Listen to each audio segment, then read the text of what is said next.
Now we'll discuss about the morphological anatomical adaptations of the xerophytes. What is morphological, what is anatomical, we have a clarity as we discussed in the hydrophytes here. Now we'll discuss about xerophytes. As we know, xerophytes are the plants which are consisting of a water scarcity conditions. The plants which are growing in the water scarcity conditions, that plants we are calling as what, xerophytes. For them, water availability is less. For overcoming that particular drawback here, what they have to do, the adaptations, what adaptations they have to undergo, that we are discussing in the morphological and then anatomical adaptations here. First of all, we'll see about the morphological adaptations of the xerophytes here. Morphological, we'll see. Morphological, it means in terms of the root, stem and leaf, right? Three things here. What about the root here? A root is always long. Root is long and branched here, particularly in the xerophytes. Root is always long and branched here. Root is always long and branched because actually as water availability is less, in the lower levels of the soil water is there, they have to take the roots. That's why the roots are grown very long here. And branched, it means from different parts of the areas they have to collect the water. That's why they are branched here. Root hairs and root caps are present here. Root hairs and root caps are present. That means roots which are there, they are covered by the root hairs and root caps here. For the root protection we are saying particularly here. Apart from this thing, if you take about the stem is stunted, that means very small, woody, then herbaceous, and stem consisting of a waxy coating again. Is consisting of a waxy coating again. Stem also consisting of a waxy coating. That means stem is very small, we are saying, because actually for the water supply it is very problematic in the xerophytes. That's why the stem is stunted. That means very small, we are saying, and it is woody and herbaceous, we are saying particularly, and it is covered by the waxy coating also, we are saying.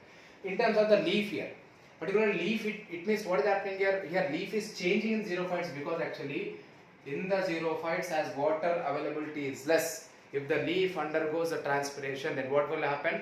Water loss will take place. That's why actually the leaf which is there, leaves are very small.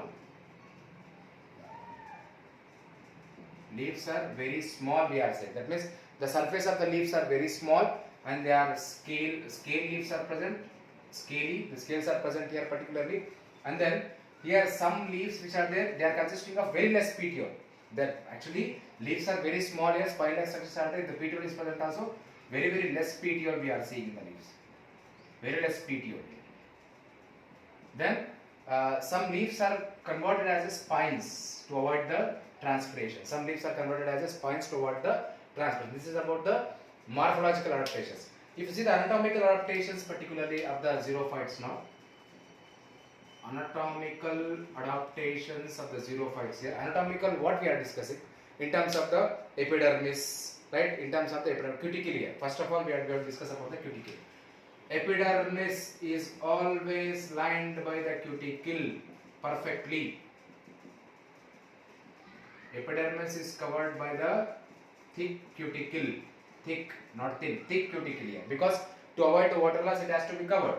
And epidermis is always multi-layered. Epidermis is always multi-layered, and some of the epidermis, they are consisting also of the silica crystals. They are also consisting of a silica crystals here. Then see about the stomata. Most of the things in the particular xerophytes, as they should not be undergo for the water loss particularly here.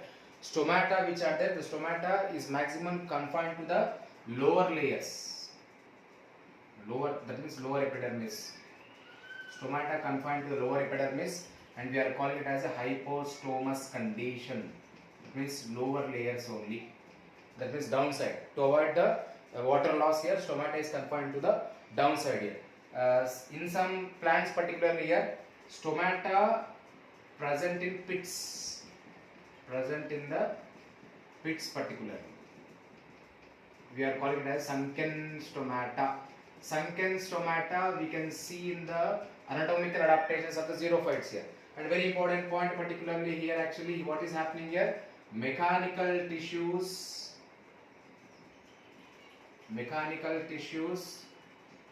and vascular bundles are very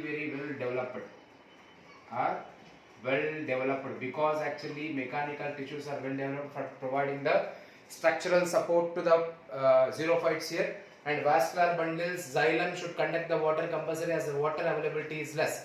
These are the morphological anatomical adaptations of the xerophytes.